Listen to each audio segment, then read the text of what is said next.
So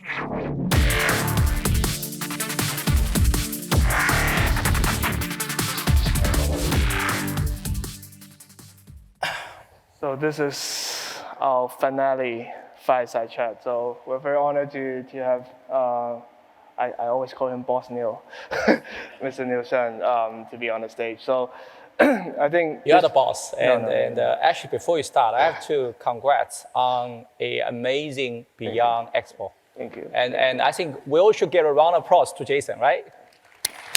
Thank you. It's not easy, I know. And then you had also did a very good job. The last 4 sessions, be a very good moderator. Thank you.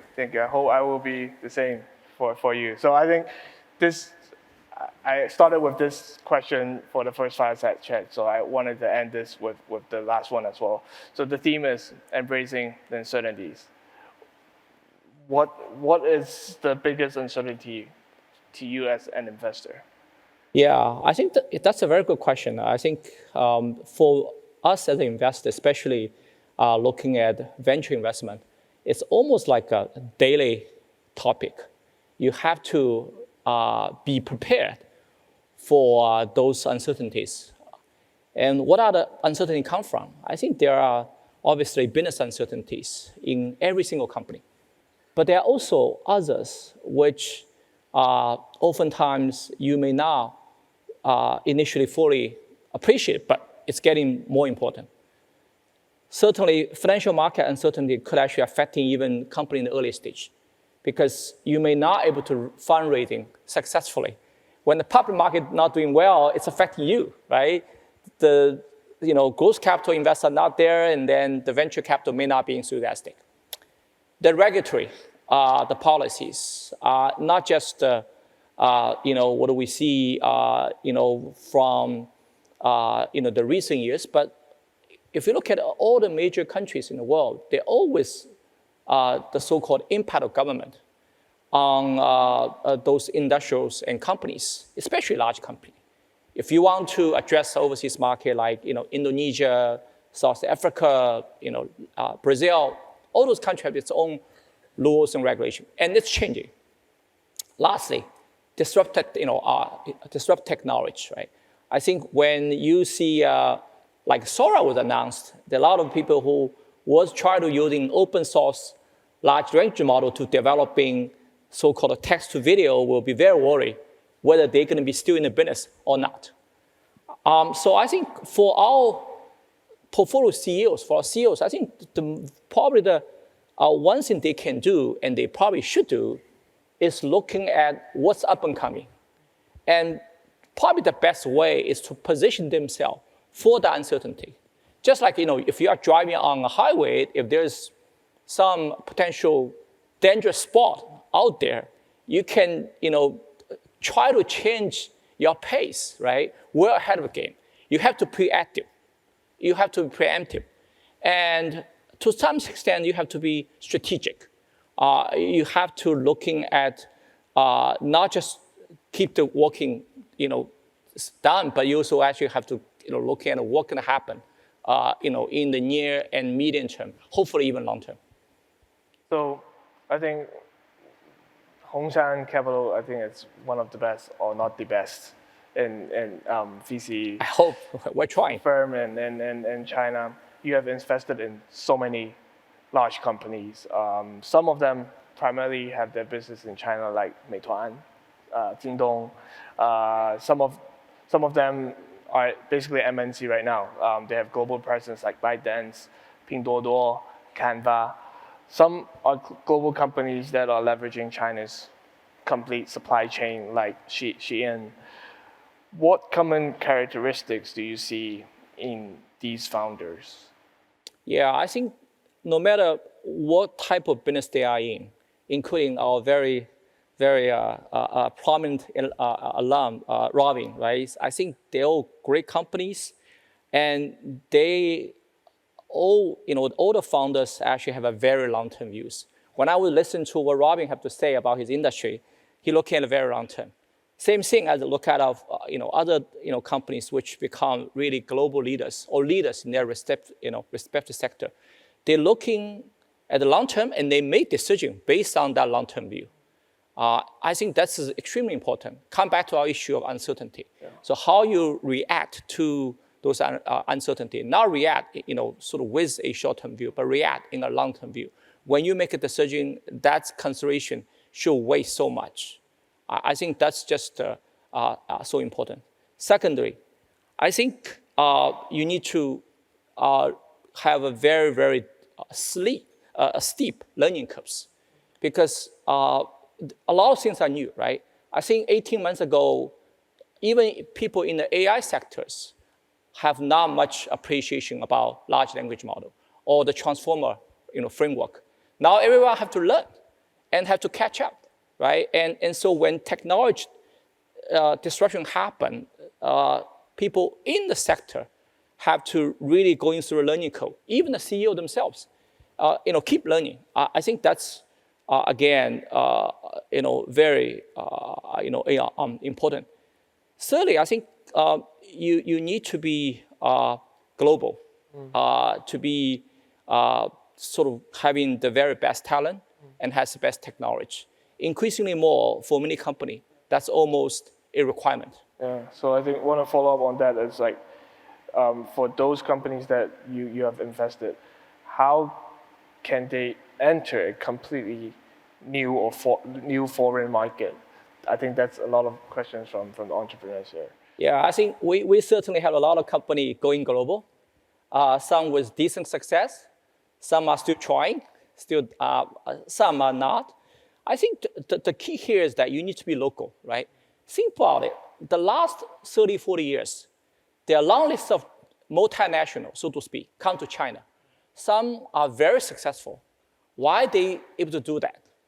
Because they become very local. When you say local, not just like, okay, my product is competitive, I'll sell to this country, I'm gonna build facility in that country. But you should build a local culture. You should recruit the top talent locally, right? Sometimes I always ask those companies now going global, in your top senior management team, your -1, -2, how many people you actually recruited from non-China, right? I'm not saying the Chinese talent are not strong, but if you have a very, I would say, broad base of talent from all different background and culture, it helps. Yeah. So I think that's definitely very important. And secondly, build the local ecosystems. If you look at those very top companies in China, when they are successful in China, because they are able to build an ecosystem. They are not just, oh my God, I'm selling a product to my client and I charge a margin. But rather, they'll take care of their supply chain, they'll take care of client, they build an ecosystem. I think same mentality when you go to an overseas market. I would argue that you probably should do even more when you're actually in a foreign country, because you face some local competitors which have that entrenched, so-called ecosystem. Lastly, PR and understanding of policy is very important. There's one common mistake, I have to say. That many of those companies, when they go overseas, they say, oh, let me keep a low profile under the radar screen. But the very problem here is that oftentimes, the first thing is that there's a media report and it was negative. Then you need to really fight it back, right? So I think this is the very sort of issues our top management team had to be aware of and had to be pay attention and spend resources on it. So you're not only an investor, you're also co-founder of C-Trip. What is your advice you would give to a young entrepreneur? And if you could turn back the time, what major would you choose if you were a student right now? And this major hopefully will still be relevant in 20 to 30 years. Yeah, I started my entrepreneurship many, many years ago, 1999. But there are a lot of things that are probably, I would say, similar. First of all, today, probably more so than before, you need to really passionate about your business. I heard a few entrepreneurs talk about it, right? Because only when you're passionate about it, you could have the curiosity to solve the problem, and you could be good at it, right? And that's exactly what I think happened with a company like C-Trip. Second, I was reading a book recently, a book by James Dyson, right? So I want to quote one of the story he has. He was talking about this rule called a Zulu principle. So Zulu is a very small minority group in South Africa. And one of his friends read an article on Reader's Digest, and then become well known that he knows Zulu. But his wife did a better job. He actually read all the articles and books possibly have about that minority group. And then she even traveled to Zulu. And sooner than later, that she became a real expert for Zulu, which obviously is a narrow subject. So what is, and that certainly have been very inspiring to Dyson. But it seems to me, I think when a company want to build its differentiation, you better to go deep into one area, deep, and build the expertise. You become the world number one in the product. And then after that, you can expand. Right. So what are the major? The major okay. that I forgot that question. You're still a student right now. Well, I'm glad actually I was major in engineering, right? So I can at least sometimes understand what some of our CEO were talking about when they talk about new energy, energy storage and synthetic biology. I think that general engineering training is very helpful. Right. But at the same time, I feel like clearly today, if you go to college, probably the most popular undergrad major is going to be AI, computer science, or biology, or life science. But at the same time, sometimes I ask myself, what is the missing piece for me during my 4 years of college, or even in the graduate studies? I think one of the missing pieces, I'm not blaming Shanghai Jiaotong, but it's my problem, is I have very limited exposure to humanities, social science, right? And you are good at engineering, you're good at science, and you just pay little attention. And when you do pay attention, sometimes the angle is not very I think straightforward. When I was looking at, for example, the mathematics could actually apply in social science, like sociology even, right, or history. I was quite intrigued by how math could be explained. For example, why a certain society can stay, for so long without changing its, legal structure and so on. But we oftentimes looking too much on the quantitative side and believe that mathematics can solve everything. Unfortunately, it can't. What's more important is to understand the humanity part of it. So it means that you as an engineering student should, again, dig deeper into understand those humanity and social science. Right. Or one always can, make up of that in the later part of their life, but I'm pretty sure that if you can do that during your college days, it'll be so fantastic. Right. So talking about college, talking about universities, I think we've seen more deep tech companies actually coming from spin-off from different university professors' research. As an investor, what advice would you give them? Like, how can they transition from being an educator to an entrepreneur? Yeah, actually, it's a very good question. And we do have, a list of companies whereby the co-founder is a scientist. In some cases, a renowned scientist, right? But I feel like when you communicate with them, and we did put a lot of efforts in communicating, we even have an incubation program helping those scientists to found their companies, right? But there's a few things which I think it's oftentimes missing. Number one, the scientist probably looking at a company will be the same as the way he publishing a paper, but it's completely different. When you publish a research funding, you obviously want to tell the people that what are the thesis underlying, but this is very different from define a product. This is completely different positions. Number two, when you look at your paper, you don't need to find so-called your customers. But for a product, the number one component of a successful product is find your client. And to understand what your client needs, or to actually persuade your client to buy a product. Sometimes it may not be right away, it's a market for it, and you just try to create that demand, but you at least need to understand what your client, right? Even when you try to persuade your client, what's the angle you're gonna be using? I think these are all a very, very important perspective whereby the scientists are not trained in that way, right? Lastly, I know it's not universally applied, but in most of cases, I would say in 90%, 95% of cases, the scientists themselves are probably not the best fit for CEOs. So when I was in Hong Kong and then also in mainland China, always I asked the CEO, always asked the founder who is a scientist, who can be your CEO, right? Now, increasingly more, I hear some very, I would say, smart answers. They will say, okay, I'm gonna take X percentage of my time, focus on this company as founder, but I'm gonna have a CEO. And very importantly, you need a CEO who has a lot of trust with the founder, very importantly. Otherwise, if the two cannot agree on many of those things, they fight with each other, I don't think there's a future for the company.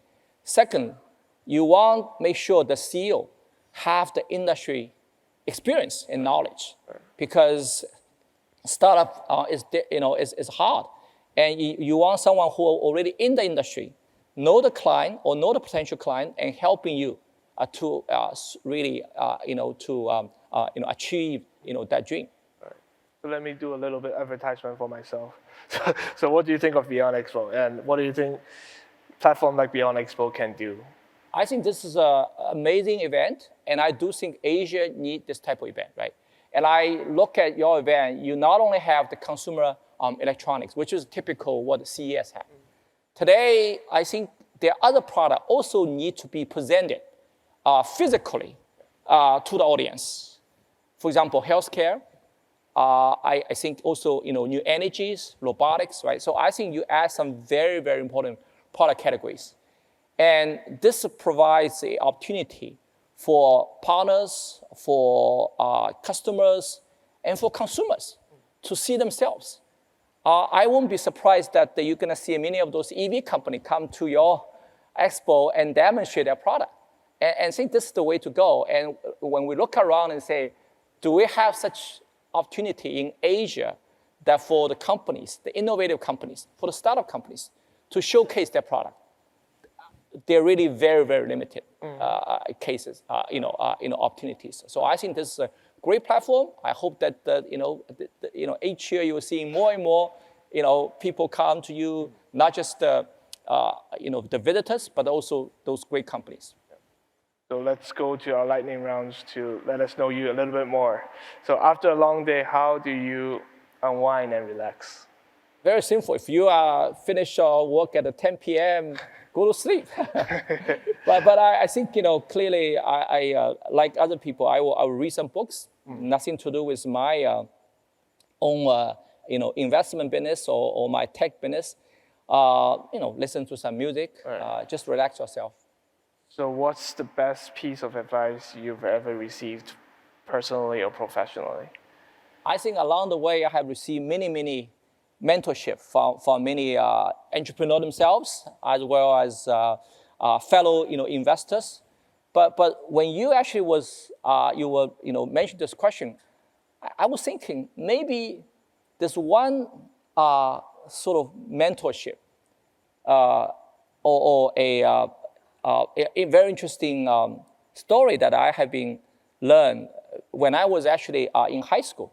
So I was very lucky to be picked in this mathematics training program, right, in Shanghai. And I was supposed to go to the sessions every Saturday, 3 hours, right? So when you look at, every year you will spend probably like 150 hours, right? And from junior high school all the way to senior high school, it's a lot of hours. And what's interesting is at the beginning of the session, the mathematics instructor, the whole program director was telling us this, right? So I don't know among your, this group, who are going to become professors one day, who are genius or not. But what I know is, for one thing, obviously he's speaking in Shanghainese. If you actually keep doing this, if you are able to really continue this, you are able to finish this whole program, which means 150 hours a year, right? Almost 1,000 hours a year. Then at the end of that journey, you will get to be someone very good at math, right? It's those people who actually might have a shot to become a better mathematician, but not necessarily people here who are genius. I think that what always has been kept with me. And frankly, when I look back and say, well, oh my God, I did continue for 6 years, but I didn't continue after my college. but the good thing is, for my investment career at least, I have continued my learning for the last 20 years. So I guess I don't know how many hours has been devoted to this, but that's definitely have been helped me to getting better and better, hopefully. Basically, keep learning and devote your time to it. Awesome. So let's give a round of applause to our Thank you. final speakers. Thank you, Mr. Shen. Thank you for coming. Thank you.